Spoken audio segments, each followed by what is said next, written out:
Day 22 of 365 Days of our Abundant Life series.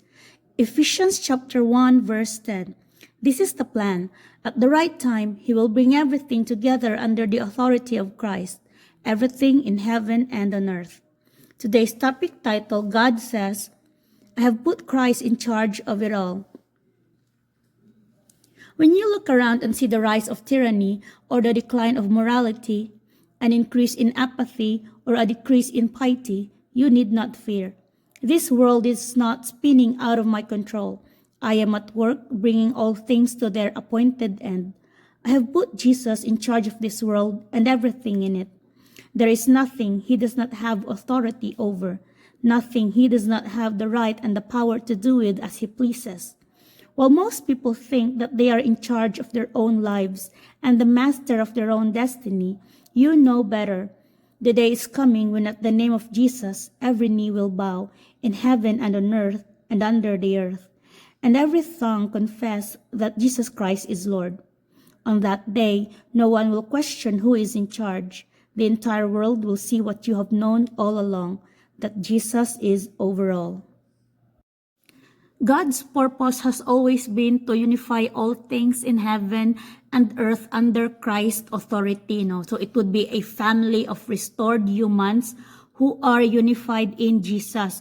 So may continue mo ito sa topic natin kahapon, di ba? We talk about we used to have the perfect communion with God and nature before the fall of Adam and Eve in the Garden of Eden. So that was the time na we got separated from God, and that purity and innocence has been nakat bitaw siya, and that was it.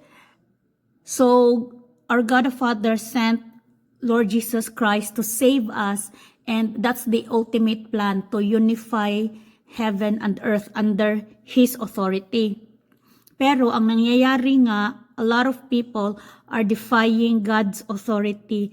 Kaya I couldn't agree more when this book stated that the morality has declined, morality and ethics ng mga tao nag-decline. So when morality kasi, that's the principle bitaw, the principle of, you can distinct what's right and wrong. But wala, parang hindi na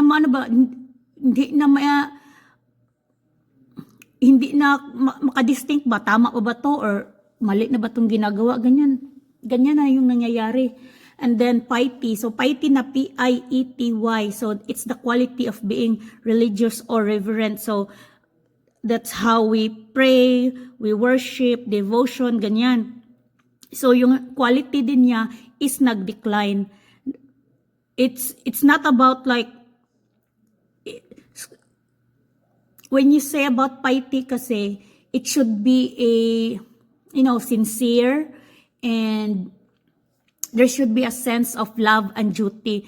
But ang nakakalungkot is that the quality of this has really declined.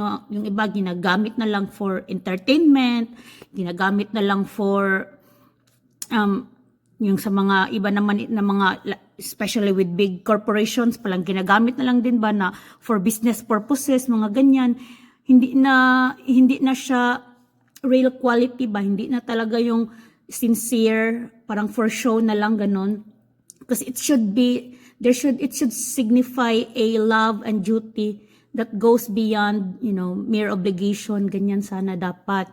And then, yun yung mga nag-decrease, yung morality and then piety. And then, yung apathy and tyranny is nag-increase. In opposite naman, ito ang mga nag-increase. So, apathy is lack of interest or emotional numbness. So makikita mo yan, may mga tao na parang wala na lang pakialam, ganyan. And then tyranny naman, it means the cruel, unjust, and oppressive use of power by rulers, which is very obvious, no? Hindi lang Pilipinas, hindi lang USA. It is really happening sa napakaraming bansa. you would see a lot of government leaders na parang ini-exploit na lang yung mga tao ba, and they are only just focused on their selfish gain na mga personal benefits na lang nila, ganun. Hindi na nila nagagampanan yung role nila talaga as a government leader, ganun. So, if you really think about it kasi, they're all linked eh. Lahat ng to is happening, it's because ang dami nang nalalayo ng mga tao sa Diyos. So, that's it. They are defying God's authority.